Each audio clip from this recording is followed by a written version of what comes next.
샬롬. 오늘 우리에게 주시는 하나님의 말씀은 시편 95편 1절에서부터 2절입니다. 시편 95편은 하나님을 향한 찬양과 경배로 초대하는 찬양시입니다.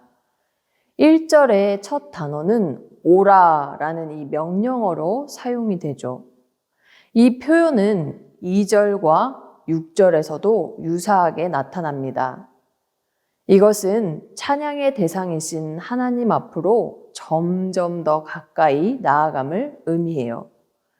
1절은 성소를 향해 나아가는 과정을 반영하고 2절은 그곳에 가까이 접근하는 과정을, 6절은 그 장소 안으로 들어가는 것입니다. 1절 말씀을 읽어보겠습니다. 오라 우리가 여호와께 노래하며 우리의 구원의 반석을 향하여 즐거이 외치자. 찬양의 대상이 오직 하나님이심을 분명히 하고 있고 찬양의 특권을 가진 자가 우리라는 것을 알리고 있습니다. 저자는 자신을 비롯한 하나님의 백성인 이스라엘이 마땅히 하나님을 향하여 찬양해야 한다고 생각했던 것이죠. 나아가 오늘날 하나님의 백성으로 살아가는 우리 또한 여기에 해당됩니다.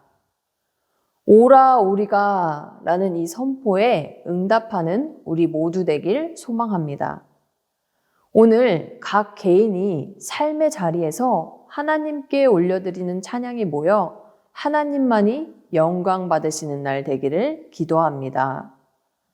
그렇다면 이러한 하나님을 향한 찬양의 자리로 초대를 받은 우리가 응답으로서 그분께로 어떻게 나아갈까라는 질문에 대한 답을 찾아야 할 것입니다.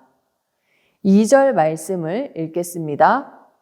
우리가 감사함으로 그 앞에 나아가며 시를 지어 즐거이 그를 노래하자. 우리의 반응은 크게 두 가지입니다. 감사함과 기쁨이죠. 8절 이하의 내용을 보게 되면 이 반응이 더욱더 와닿습니다. 광야 시절 이스라엘 백성들은 놀라운 하나님의 은혜와 기적을 경험했습니다. 모든 순간 그들과 함께 해주셨고 하나님이 하나님 되심을 직접 보게 하셨는데요. 그럼에도 그들은 전혀 다른 반응을 보였습니다. 8절의 사건은 출애굽기 17장과 민수기 20장에 나옵니다. 무리바와 마사는 모두 부정적인 의미를 가지는데요.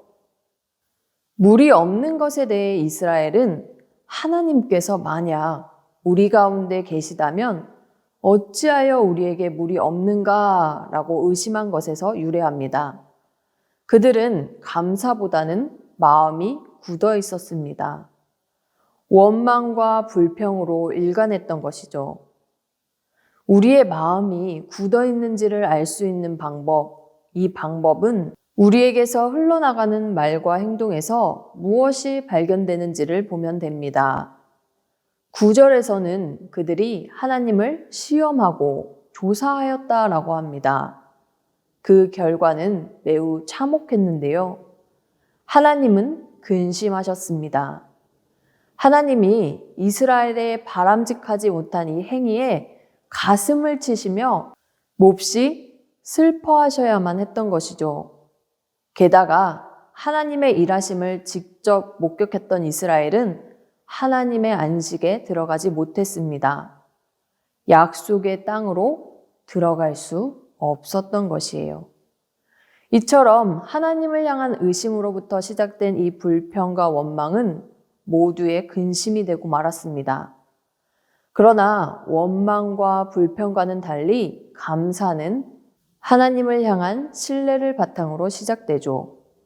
2절 말씀을 다시 읽겠습니다. 우리가 감사함으로 그 앞에 나아가며 시를 지어 즐거이 그를 노래하자. 아멘. 감사는 우리의 마음을 부드럽게 하며 하나님의 길을 알게 하고 그분의 안식으로 들어가게 할 것입니다. 하나님을 신뢰한다는 것을 감사함으로 마음껏 표현하시는 오늘 하루 되길 축복합니다. 더불어 거기서부터 오는 기쁨이 우리를 기다리고 있습니다. 그 기쁨 또한 자연스레 표현되는 것이죠. 불평과 원망을 하는데 기쁨이 따를 수는 없습니다. 마찬가지로 감사를 하는데 기쁨이 따르지 않는다는 것은 어색한 상황입니다. 오늘도 우리는 하나님을 향해 그렇게 더 가까이 나아가야 할 것입니다. 그러한 삶으로 우리가 초청받았음을 기억하며 응답하시길 소망합니다. 하나님을 향한 감사와 기쁨으로 충만하시길 축복합니다.